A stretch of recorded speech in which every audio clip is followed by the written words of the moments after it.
لہذا میں خطابت کے لیے دعوت دیتا ہوں حافظ زبیر ابن حسن چڈلی کو اس شعر کے ساتھ: خطابت کی گلفشانی مسلم ہے زمانے میں، یہ نجاشی کے آگے جعفر طیار بن جائے۔ ماشاءاللہ موصوف مدرسہ ہادہ سے حفظ بھی مکمل کیا ہے اور 12ویں کا ایگزام بھی دے دیا ہے۔ الحمدللہ رب العالمین والصلاة والسلام على سید المرسلین وعلى آلہ واصحابہ اجمعین، اما بعد فاعوذ باللہ من الشیطان الرجیم، بسم اللہ الرحمن الرحیم۔ یا ایہا الناس قد جاءتکم موعظۃ من ربکم وشفاء لما في الصدور وهدى ورحمة للمؤمنين۔ وقال الله تعالى في موضع آخر: إنا نحن نزلنا الذكر وإنا له لحافظون۔ وقال النبي صلى الله عليه وسلم: إن الله يرفع بهذا الكتاب أقواما ويضع به آخرين۔ وقال النبي صلى الله عليه وسلم: خيركم من تعلم القرآن وعلمه۔ صدق الله مولانا العظيم وصدق رسوله النبی الکریم۔ وہ معزز تھے زمانے میں مسلمان ہو کر، وہ معزز تھے زمانے میں مسلمان ہو کر، اور ہم خوار ہوئے تاریخ قرآن ہو کر۔ معزز سامعین کرام اور اسٹیج پر رونق افروز علماء کرام اور دور و دراز سے آنے والے مہمان نظام، میں نے جو آیت کریمہ آپ کے سامنے تلاوت فرمائی ہے، وہ آیت صرف ایمان والوں کو نہیں، صرف مسلمانوں کو نہیں، صرف یہود و نصارہ کو نہیں، صرف ہنود کو نہیں، بلکہ ساری انسانیت کو پکار کر کہتی ہے: وہ دنیا کے انسانوں، میں تمہارے لیے تمہارے پروردگار کی طرف سے نصیحت لے کر آئی ہوں۔ اگر تم نصیحت حاصل کرنا چاہو اور اگر تمہارے دلوں میں زنگ لگ چکا ہو، کوئی بات اثر نہ کرتی ہو، تو میں تمہارے لیے شفا بن کر آئی ہوں۔ اگر تم راستوں سے بھٹک گئے ہو، تمہیں صحیح راستہ نہ ملتا ہو، تو میں تمہیں خیر و برکت والا راستہ بتانے آئی ہوں۔ اور اے مسلمانوں، اگر تم اللہ کی رحمت سے دور ہو گئے ہو، تو میں تمہیں اللہ کی رحمت سے قریب کر دوں گی۔ میرے محترم بزرگوں، گویا یہ آیت شکایت کر رہی ہے کہ ہم قرآن سے نصیحت حاصل نہیں کرتے، ہم قرآن سے شفا حاصل نہیں کرتے، ہم قرآن سے رہنمائی حاصل نہیں کرتے، ہم اللہ کی رحمت سے قریب نہیں ہوتے۔ لیکن مسلمانوں، قرآن کریم کی یہ آیت تو اتنا بیان کر رہی ہے، مگر ہماری حالت مرور زمانے کی وجہ سے اس سے بھی بدتر ہے۔ ہم نظر ڈالیں اپنے معاشرے پر، ہم نظر ڈالیں اپنے مساجد پر، ہم نظر ڈالیں اپنے گھروں میں کہ ہم میں کتنے قرآن کریم کی تلاوت کرنے والے ہیں، کہ ہم میں کتنے قرآن کریم کی تعلیمات و احکام پر عمل کرنے والے ہیں، کہ ہم میں کتنے قرآن کریم کو 24 گھنٹے میں ایک مرتبہ پیار و محبت کی نظر ڈال کر سینے سے لگانے والے ہیں۔ آج میں نوجوانوں کو خاص مخاطب کر کے کہتا ہوں، آپ برا نہ مانیے گا، آپ تو قرآن کریم اپنے بچوں کو پڑھانا بے سوچ سمجھتے ہو، کیونکہ آپ تو یہ تلاش کرتے ہو کہ اسکول کی پڑھائی کس مدرسے میں اچھی دی جاتی ہے، میرا بچہ MBBS اور MD کس مدرسے سے بن سکے گا۔ لیکن آپ یہ کبھی نہیں سوچتے کہ میرا بچہ مدرسہ سے اچھا کلام اللہ پڑھنے والے کیسے بن جائے، اچھا حافظ قرآن اور عالم دین کیسے بن جائے۔ میرے محترم دوست اور بزرگوں، ہم سب کے آقا تاجدار مدینہ حبیب خدا سرور کونین رحمت دو عالم صلی اللہ علیہ وسلم نے فرمایا کہ جو شخص اپنے بیٹے کو ناظرہ قرآن سکھلا دے تو اس کی وجہ سے اس کے اگلے اور پچھلے صغیرہ سب گناہ معاف ہو جاتے ہیں، اور جو شخص اپنے بیٹے کو حافظ قرآن بنائے تو اس کو قیامت کے دن 14ویں رات کے چاند کی طرح اٹھایا جائے گا، اور ان کے بیٹے سے کہا جائے گا کہ پڑھنا شروع کر، جب بیٹا ایک آیت پڑھے گا تو باپ کا ایک درجہ بلند کیا جائے گا، حتیٰ کہ اسی طرح تمام قرآن پورا ہو جائے گا۔ اور جو شخص حافظ قرآن ہو اور اگر کسی جرم کی وجہ سے دوزخ میں بھی ڈالا جائے تو آگ اس پر اثر نہ کرے گی۔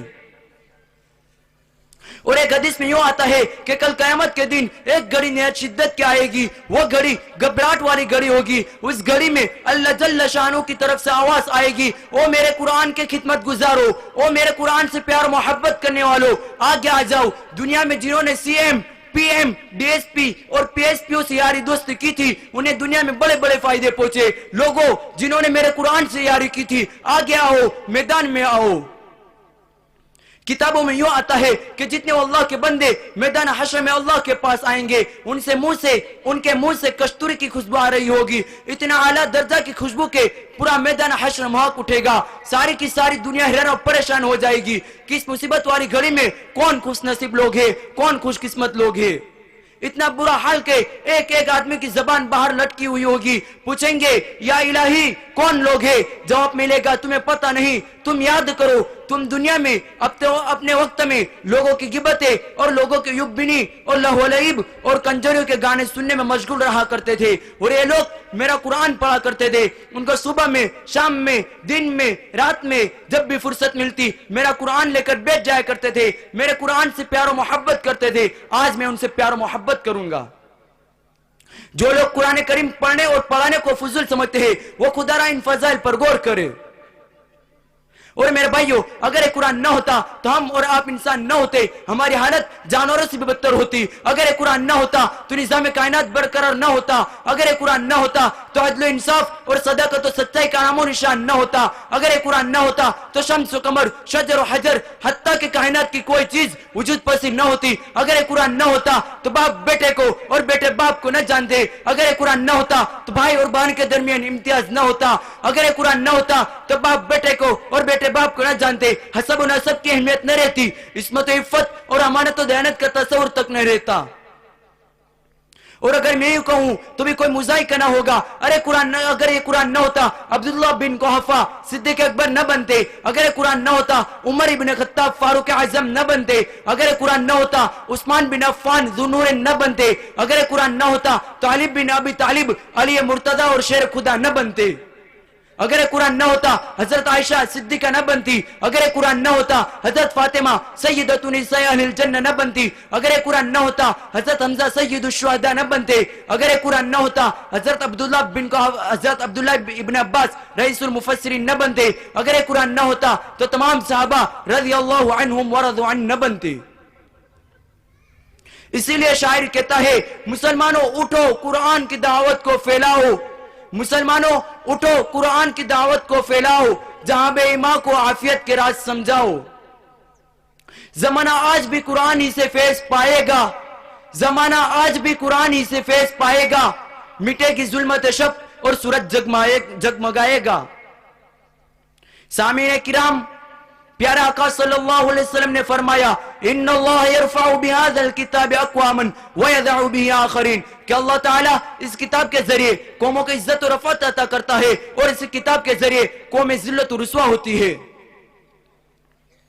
میرے محترم بزرگوں، اللہ کے رسول صلی اللہ علیہ وسلم نے اس حدیث میں عزت و رفعت اور ذلت و خواری کا پیمانہ بیان فرما دیا ہے. اگر تمہیں عزت چاہیے آؤ قرآن کی طرف اور قرآن پر عمل پیرا ہو جاؤ. قرآن کے ذریعے اللہ تعالیٰ سر بلندی عطا فرمائے گا، عزت دے گا، مقام و مرتبہ سے نوازے گا. جس طرح صحابہ کرام رضوان اللہ علیہم اجمعین کو عزت دی، مقام و مرتبہ دیا. لیکن ہم مسلمانوں کا کتنا زبردست المیہ ہے کہ ہم قرآن کو چھوڑے ہوئے ہیں، ہم قرآن پر عمل ترک کیے ہوئے ہیں، اس کو صرف برکت کا ذریعہ سمجھے ہوئے ہیں. ہمارا دعویٰ ہے قرآن پر عمل کا اور ہمارا دعویٰ ہے قرآن پر ایمان رکھنے کا، مگر ہماری عملی زندگی سے ایسا لگتا ہے کہ ہمیں قرآن سے کوئی مناسبت ہی نہیں.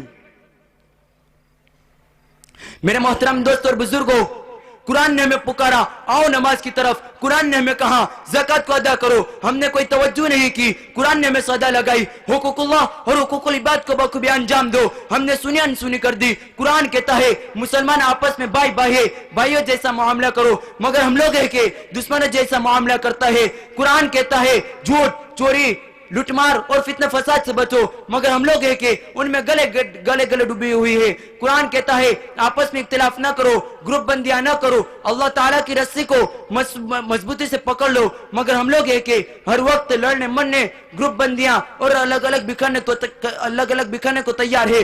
قرآن کہتا ہے اپنے سارے معاملات اللہ اور اس کے رسول صلی اللہ علیہ وسلم اور صحابہ کے طریقوں کے مطابق اختیار کرو، مگر ہم اپنے سارے مسائل کا حل غیر اسلامی قانون میں ڈھونڈتے ہیں. قرآن کہتا ہے دشمن اسلام کے مقابلے کے لیے ہمیشہ تیار رہو، مگر ہم لوگ ہیں کہ اپنی راحت قدر سے فرصت ہی نہیں. بتائیے یہ قرآن کو چھوڑنا ہوا یا نہیں؟ پھر ہمیں عزت کیسے ملے؟ ہمیں ذلت اور رسوائی سے چھٹکارا کیسے ملے؟ کیا کل قیامت کے دن رسول اللہ صلی اللہ علیہ وسلم کی یہ شکایت بجا نہ ہوگی یا ربی ان قوم اتخذوا هذا القرآن مہجورا، کہ میرے رب میری قوم نے اس قرآن کو بالکل چھوڑ رکھا تھا. حضرات گرامی، آپ لوگ رسول اللہ صلی اللہ علیہ وسلم کی شکایت اور ذلت و رسوائی سے چھٹکارا پانا چاہتے ہو تو قرآن پر عمل کرنا ہوگا، اسے اپنی زندگی میں لانا ہوگا، قرآن سے الفت محبت کرنا ہوگا، اور قرآن سے الفت محبت قرآن احکام پر عمل کرنے سے ہوگا، اور اپنے نونہالوں کو حافظ قرآن اور عالم دین بنانے سے ہوگا۔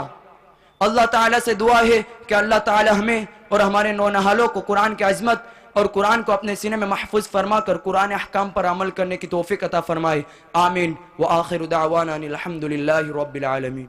ماشاء اللہ، موصوف نے ہم مسلمانوں کو اپنی کامیابی و ناکامی کی وجہ بتائی، بس ہم مسلمان اس کامیابی یعنی قرآن پر عمل پیرا ہو جائے تو انشاءاللہ کامیابی جلد ہی ہمارے قدم چوم لے گی۔